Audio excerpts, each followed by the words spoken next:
ఆత్మాభిషేకము ఆనందనిలయము ఆత్మాభిషేకము నా హృదయానందము నిలుపుమా నింపుమా నీ త్రోవలో నడుపుమా నిలుపుమా నింపుమా నీ సేవలో నడుపుమా నిలుపుమా నింపుమా నీ అభిషేకం పంపుమా నిలుపుమా నింపుమా నీ అభిషేకం నింపుమా నీ అభిషేకం నిలుపుమా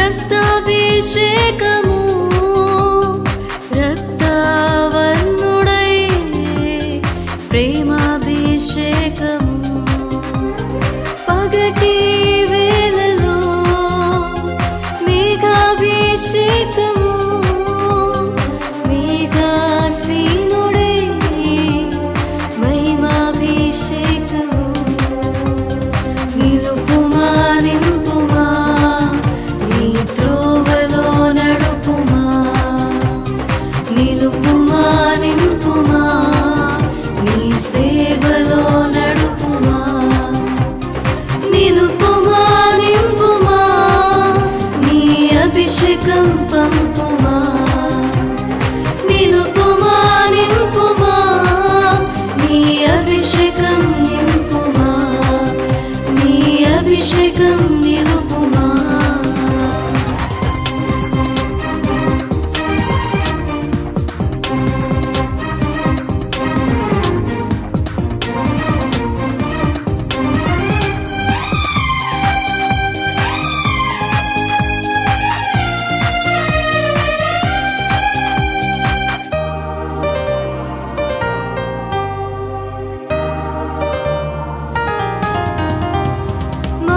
మారాణీలతో మధురాభిషేకము కానా విందులో జీవాభిషేకము ఆకలి బాధలో మన్నాభిషేకము ధన్యత కొండపై వాక్యాభిషేకము నిలుపుమా నింపుమా నీ త్రోవలో నడుపుమా. ఇక అన్యాయము అక్రమం అనేటువంటివి ఇక తావు లేని తీర్పు తీర్చేటువంటి స్థాయిలో ఆయన న్యాయము తీర్చడానికి సిద్ధంగా ఉన్నాడు.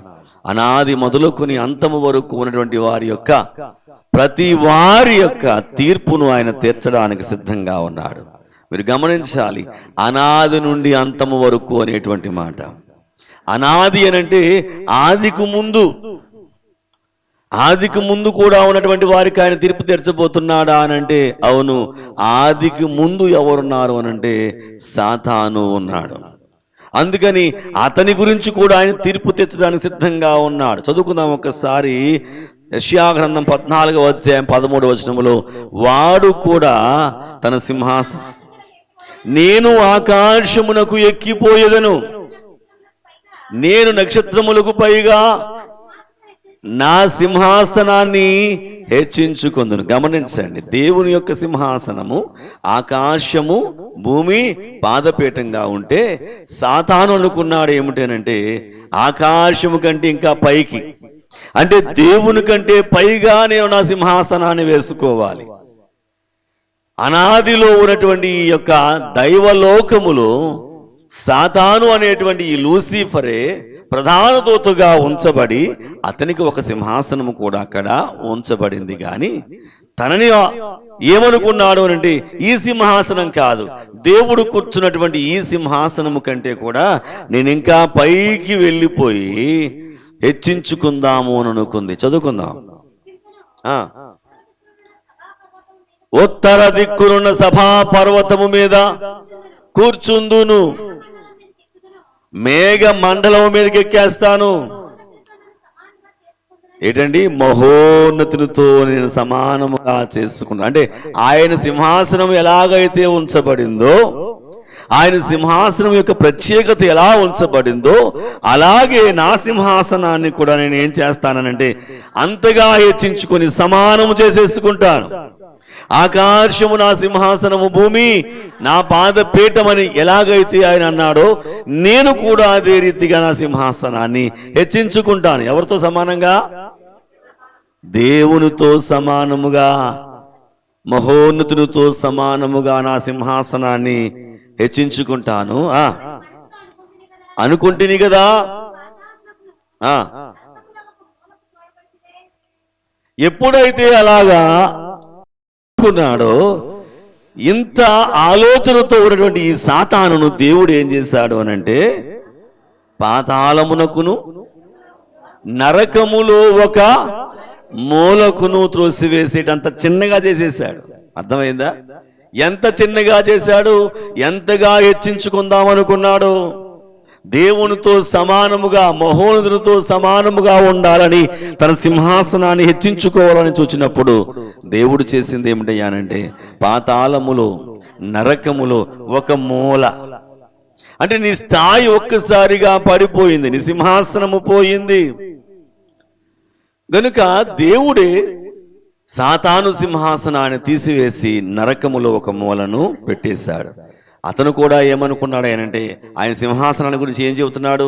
ఆకాశ మేఘ మండలముల కంటే పైన ఉన్నది ఆయన సింహాసనము, ఈ భూమిని ఆయన పాదపీఠముగా చేసుకుని ఉన్నాడు కనుక నేను కూడా అట్టి రీతిగా ఎక్కిపోతాను, ఆయనతో సమానముగా నేను ఉంచుకుంటాను అనేటువంటి మాట. అంటే ఎంతగా వాడు తను తాను హెచ్చించుకోవాలని చూచినా దేవుని కంటే ఎక్కువగా వెళ్ళిపోయే స్థితికి వాడు చేరడానికి కోరుకోలేకపోయాడు. ఆయనతో సమానంగా అయిపోవాలనుకున్నాడు.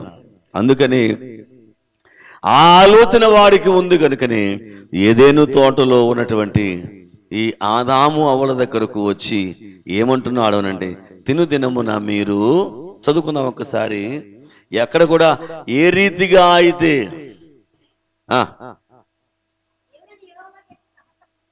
ఆది కాండము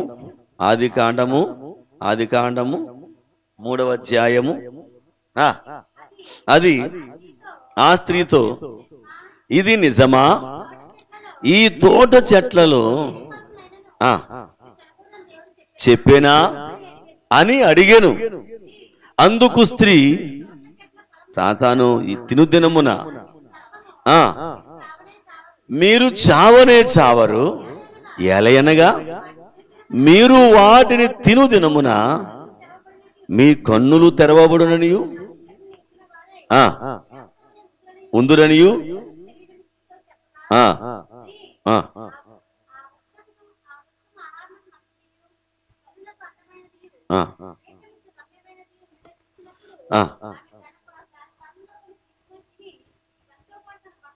సరే, ఏం చెప్పింది ఇక్కడ సాతాను? మీరు దేవదూతల వలె, తను అదే తలంచింది, దేవునితో సమానంగా అయిపోవాలని తలంచింది. ఎంత తెలివిగా మాట్లాడుతుందనంటే, మీరు దేవునితో సమానంగా అవ్వలేరు, ఎందుకంటే నేను అవ్వాలనుకున్నాను కనుక దేవునితో సమానంగా అవ్వలేరు, కానీ దేవదూతల వలె అయిపోతారు. ఆ స్థాయి మీకు అవుతుంది. దేవుడి దగ్గరే మీరు ఎప్పుడు ఉండగలుగుతారు అనేటువంటి ఆ మాట ఎప్పుడైతే చెప్పిందో, దాన్ని నమ్మినటువంటి అవ్వమ్మ తాను తిని పాపములో పడిపోయినటువంటి వైనము. ఈ విధంగా ఒక మూలన ఉండవలసినటువంటి వాడు మరలా ఈ భూమి మీద అధికారము చలాయించడానికి అవ్వమ్మ ఇచ్చినటువంటి ఈ చోటును బట్టి, అవ్వమ్మ ఇచ్చినటువంటి అధికారమును బట్టి ఈ లోకాన్ని ఏలడం ప్రారంభించాడనే సత్యము మనం గమనించాలి. ఈ లోకమును ఏలండి అని చెప్పి ఎవరికి చెప్పాడు అనంటే ఆదాము అవ్వలకు ఆయన చెప్పాడు. ఏలుట అనగా ఏమిటంటే రాజ్యము చేయండి. ఏలుట అనగా ఈ ప్రపంచంలో ఉన్న ఏదైనా మీకు లోనే ఉంటుంది తప్ప మీకు పైగా ఉండేదేది లేదు. మిమ్మల్ని జయించేదేది లేదు, మిమ్మల్ని పడవేసేదేది లేదు, మీకంటే గొప్పవారు ఎవరు లేరు. మీదే ఈ రాజ్యం, మీదే ఈ దేశాలు, మీదే ఈ భూమి, స్వతంత్రించుకొనండి, ఏలండి అని చెప్పినప్పుడు ఆ ఉన్నతమైనటువంటి అధికారాన్ని తీసుకొని వచ్చి సాతాను చేతుల్లో పెట్టుట ద్వారా ఈ లోకాధికారిగా సాతానుడు మారిపోయాడు. ఈ లోకము మీద తను అధికారాన్ని చలాయించడానికి అబద్ధమాడి ఆదాము వాళ్ళ దగ్గర నుంచి దానిని వాడు దోచుకున్నటువంటి వాడుగా కనిపించాడు. కనుక ఈ సింహాసనమును నీకివ్వడానికి ఆయనే నరావతారిగా ఈ లోకానికి వచ్చి ఆయన శిలువ సింహాసనము మీద ఆసీనుడై ఆ సింహాసనంలో నుంచి వచ్చినటువంటి విముక్తి ద్వారా నీకు నాకు ఆయన ఈ లోకమును ఏలగలిగేటువంటి స్థితినిచ్చాడు. ఈ భూమిని తలకిందులు చేసేటువంటి వారు వీరే అని చెప్పేటంతగా మనకు ఒక ప్రత్యేకమైన స్థానాన్ని దేవుడిచ్చి వేశాడు. చప్పలకోటి దేవుడిని మహిమపరుద్దాం. కనుక ఆయన సింహాసనం ఎలా ఉందంటే శాశ్వత కాలము వరకు ఉన్నటువంటి సింహాసనముగా ఉంది. కీర్తన గ్రంథం 11వ అధ్యాయము 4వ వచనం మనం చూస్తే ఆయన సింహాసనము ఎక్కడ ఉంచబడింది, ఎలా ఉంచబడింది అని అంటే, యెహోవా తన పరిశుద్ధ ఆలయములో ఉన్నాడు. యెహోవా సింహాసనము ఆకాశమందున్నది. ఆయన నరులను కన్నులారా అంటే ఆకాశమందు సింహాసనము వేయబడింది అనేటువంటి విషయాన్ని కీర్తనాకారుడు కూడా ఇక్కడ స్థిరపరుస్తూ సెలవిస్తూ ఉన్నాడు. 45వ కీర్తన 6వ చరణములో నీ సింహాసనము నిరంతరము నీ సింహాసనము నిరంతరము నిలుచున్నది, నీ రాజదండము న్యాయార్థమైనటువంటి రాజదండము. కనుక మనము గమనిస్తే ఆయన సింహాసనం ఎలా ఉందనంటే నిరంతరము నిలుచున్నటువంటి సింహాసనము. అంటే నిరంతరము అనంటే మీకు చెప్పాను, అనాది నుండి అనంతము వరకు, అనగా అనాదిలో సాతానుడు చేసినటువంటి ఈ తప్పు ఏదైతే ఉందో ఆ తప్పుకు ఆయన న్యాయమైనటువంటి తీర్పు తెచ్చడానికి సిద్ధంగా ఉన్నాడు. సింహాసనం మీద కూర్చుని ఆయన న్యాయమైన తీర్పును తీర్చబోతున్నాడు. కనుక అనాదిలో జరిగినటువంటి సందర్భము సాతానుడు, ఆదిలో జరిగినటువంటి సందర్భము ఆదాము. ఈ రెండు విభాగాలలో కూడా దేవతలలో నుంచి పడిపోయినటువంటి సాతానుకు తీర్పు తీర్చబోతున్నాడు దేవుడు. ఏదైనా తోటలో నుంచి పడిపోయినటువంటి ఆదాము అవ్వల తర్వాత వచ్చినటువంటి ఈ లోకమునకు ఆయన తీర్పు తీర్చబోతూ ఉన్నాడు అనేటువంటి విషయాన్ని మనము గమనిస్తున్నాం. కనుక ఆయన సింహాసనము ఎక్కడ ఉందనంటే నిరంతరము ఉంది. ఏంటి? ఆకాశంలో ఉంది, భూమి పాదపీఠంగా ఉంది. ఈ సింహాసనం ఎలా ఉందనంటే నిరంతరము నిలిచేటువంటి సింహాసనము. 47వ కీర్తన 8వ చరణంలో ఏమంటాడు ఆయనంటే ఆయన సింహాసనము దేవుడు తన పరిశుద్ధ సింహాసనము ఆసీనుడై ఉన్నాడు. ఏ సింహాసనం ఇది? సామాన్యమైన సింహాసనము కాదు, పరిశుద్ధమైనటువంటి సింహాసనము. శుద్ధి చేయబడాలి అనంటే ఏముండాలి? బంగారము శుద్ధి చేయబడాలి అనంటే కాలకుండనే మెలిమియగునే, కాలకుండనే మేలిమియగునే, కనకము కొలిమియందు కాలిన మాస్టు రాలిపోను, కాలిన మాస్టు రాలిపోను, కలుగును విలువగు కాంతి. అలాగుననే ఈ లోకమునా మానవుడు శ్రమను పొందక దైవా మానవుడేటు కాగలడు. దేవుని స్తోత్రం. పరిశుద్ధపరచబడాలి, శుద్ధి చేయబడాలి అని అంటే ఖచ్చితంగా కాల్చబడాలి. కనుక ఆయన సింహాసనములో ఏముందనంటే అగ్ని చేత నింపబడి ఉంది. కనుక ఆయన సింహాసనము ఎప్పుడూ కూడా పరిశుద్ధమైనదిగానే ఎంచబడుతుంది తప్ప అక్కడ అపవిత్రతకు ఏమాత్రము తావు లేనంత శ్రేష్టమైనటువంటి ఉన్నతమైన పరిస్థితి కలుగుతూ ఉంది. కీర్తన 89:14 మనం చూస్తే, నీతి న్యాయములే ఆయన సింహాసనమునకు ఆధారమా. నీతి న్యాయములు నీ సింహాసనమునకు ఆధారము, కృపా సత్యములు నీ సన్నిధానవర్తులు. దేవుని స్తోత్రం. మొదటిది ఏమిటి? నీతి న్యాయములు నీ సింహాసనానికి ఆధారం అండి. సింహాసనమునకు 4 ఏముంటాయి? కుర్చీకి ఎన్ని ఉంటాయి? కాళ్ళు 4 కదా. 4 ఉంటేనే అది పర్ఫెక్ట్గా మనం కూర్చోవడానికి ఉంటుంది. 3 ఉంటే ముక్కాళ్ళ పీటలో ఉంటాయి, కానీ దాంతో కొంచెం ఇబ్బందులే ఉంటాయి. కనుక 4 కాళ్ళ పీటే. సింహాసనానికి ఏముంది? ఏమున్నాయి ఇప్పుడు? నీతి న్యాయము, తర్వాత కృపా సత్యము. దేవుని స్తోత్రం. ఎన్ని ఉన్నాయి ఇప్పుడు ఇక్కడ? మొదటిది ఏంటి? నీతి ఒక దాన్ని ఏమంటారు? కోడైతే, న్యాయము ఒక కోడైతే, కృప ఒక కోడైతే, ఈ 4 పాదముల మీద ఈ సింహాసనము వేయబడి ఉంది అట. ఇదే వాటికి ఆధారముగా ఉంది. ఇవే ఆ సింహాసనం నిలవబడడానికి ఒక శ్రేష్టమైనటువంటి బేస్గా కనిపిస్తూ ఉన్నాయి. మొదటిది ఏమిటి? నీతి. యేసుక్రీస్తు ప్రభువారు ఈ లోకంలోకి వచ్చినప్పుడు నా నీతిని, నా రాజ్యాన్ని మొదట వెతకండి అన్నాడు. అంటే ఎక్కడుంది ఈ నీతి? ఆయన సింహాసనములోనే ఆధారంగా అది ఉంది. న్యాయవర్తనుడుగా ఉన్నాడు ఆయన. అన్యాయమేమియు చేసి ఎరుగడు ఆయన. కనుక ఆ న్యాయవర్తనమైనటువంటి లక్షణం ఆయనలో ఉంది. దైవ లక్షణాలు మనం చూస్తే, దేవా నీవు న్యాయమై ఉన్నావు, దేవా నీవు న్యాయమై ఉన్నావు. కనుక న్యాయం అనేటువంటిది ఒక పాదముగా ఉండి నడిపించబడుతూ ఉంది. ఆయనలో న్యాయ లక్షణమే సింహాసనములో ఉన్నటువంటి ఒక పాదముగా కనిపిస్తూ ఉంది. మూడవది ఏమిటంటే కృప. ఈ 2 ఉన్నాయి. ఏమున్నాయి? మొదటిది నీతి ఉంది, న్యాయము ఉంది. ఈ నీతి న్యాయాన్ని బట్టి చూస్తే నువ్వు ఆయన దగ్గరకు రాలేవు. ఈ నీతి న్యాయాలను బట్టి చూస్తే నువ్వు ఏమై ఉన్నావు? నీతిమంతుడు లేడు, ఒక్కడును లేడు. గనుక నువ్వు ఆయన దగ్గరికి రాలేవు. న్యాయం జరిగించేవాడు ఎవడునూ లేడు, యథార్థవర్తనుడు ఎవడునూ లేడు. గనుక ఈ 2 ప్రకారము చూస్తే నువ్వు శిక్షార్హుడవే తప్ప శిక్ష నుంచి తప్పించుకునేవాడవు కాదు. కానీ 4వ పాదం 3వ పాదం ఏంటది? కృప.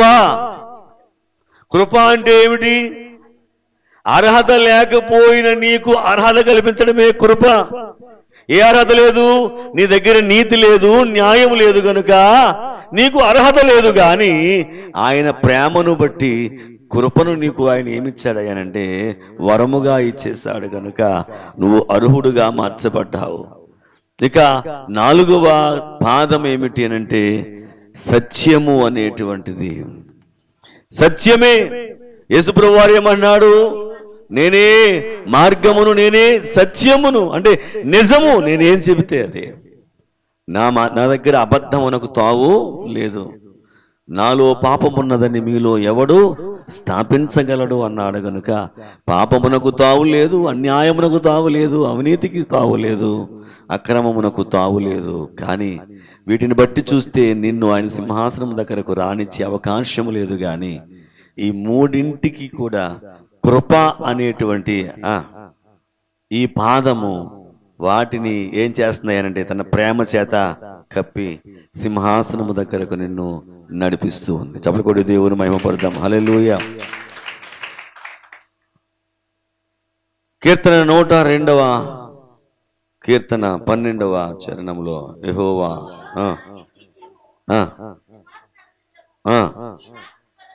నీ నామస్మరణ తరతరములు ఉండను. దేవుని స్తోత్రం. నీ సింహాసనము నిత్యము ఉంటుంది.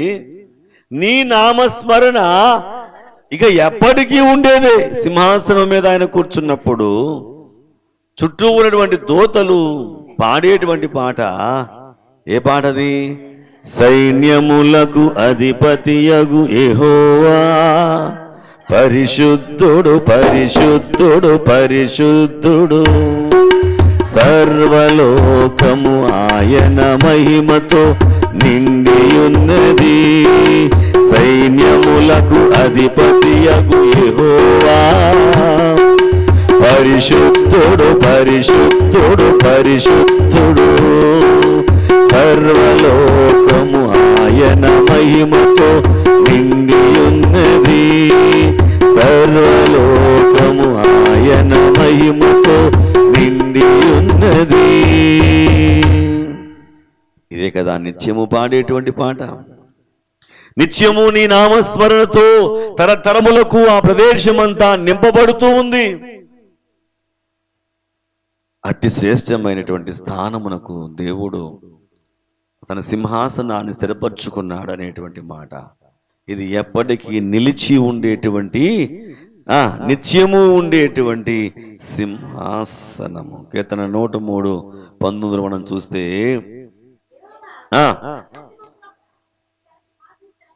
ఏంటండి? ఆకాశమందు తన సింహాసనమును స్థిరపరిచి ఉన్నాడు, ఆయన అన్నింటి మీద రాజ్య పరిపాలన చేస్తాడు. చప్పటి దేవుని మహిమపడతాం. ఆకాశం మీద ఉండి అన్నింటి మీద రాజ్య పరిపాలన చేస్తూ ఉన్నాడు. ఆయన కన్ను అక్కడి నుంచి చూస్తూ ఉంది. ఈ సింహాసనం ఎలాంటిదనంటే అత్యున్నత సింహాసనము. యెషయా గ్రంథం 6వ అధ్యాయం 1వ వచనం మనం చూస్తే, రాజైన ఉజ్జియా మృతునిదిన సంవత్సరమున అత్యున్నతమైన సింహాసనము మీద ప్రభువు ఆసీనుడై ఉండగా నేను చూచి తిని, ఆయన చొక్కాయి అంచులు దేవాలయమును నిండుకొనెను, శరాపులు నిలిచియుండిరి, ఒక్కొక్కరికి 6 రెక్కలు, ప్రతివాడు 2 రెక్కలతో తన ముఖమును రెంటితో తన కాళ్ళను కప్పుకొనుచు రెంటితో ఎగురుచూ ఉండెను. ఏం చేస్తున్నారంట వాళ్ళు? ఎగురుతూనే. 2 రెక్కలు కాళ్ళని కప్పేశాయట, 2 రెక్కలు ముఖాన్ని కప్పేశాయంట, 2 రెక్కలతో అక్కడ వాళ్ళు అలాగే ఎగురుతూ ఏమంటున్నారయ్యానంటే, సైన్యములకు అధిపతియగు యెహోవా పరిశుద్ధుడు పరిశుద్ధుడు పరిశుద్ధుడు అని నిండి ఉన్నది. గాన ప్రతిగానములు చేయుచున్నారు. నీ నామస్వరము, నీ నామము తరతరములకు నీ నామస్వరము అలాగే నిలుచుచూ ఉన్నది అనేటువంటి మాట. కనుక ఈయన యొక్క సింహాసనము ఎంత గొప్పగా ఉంది అని అంటే, ఇప్పుడు ఆకాశము భూమి పాదపీఠము. అయితే ఈ సింహాసనమునకు ఉన్నటువంటిది ఏమిటంటే గాఢాంధకారము ఉంది. ఏముంది? కీర్తన 97:2. ఈ సింహాసనం చుట్టూ ఏముందట? మేఘాంధకారములు ఆయన చుట్టూ ఉండును, నీతి న్యాయములు ఆయన సింహాసనమునకు ఆధారములు. దేవుని స్తోత్రం. ఏమున్నదంటే ఆయన చుట్టూ ఇప్పుడు మేఘాంధకారము. అంటే ఆయన చుట్టూ ఏముంది? ఇప్పుడు ఆకాశము సింహాసనంగా ఉంది కనుక చుట్టూ ఏముంది? మేఘాంధకారము. అంధకారం ఉంటుందా? మేఘాంధకారము. మీకు ఒక మాట చెబుతాను. మీ కళ్ళు సూర్యుడి వైపుకు అంత వెలుగును చూడడానికి కళ్ళు ఎత్తి చూడండి. మీ కళ్ళు ఎలా ఉంటాయి? మసక లేకపోతే మొత్తం నల్లగా కనిపించకుండా పోతాయి.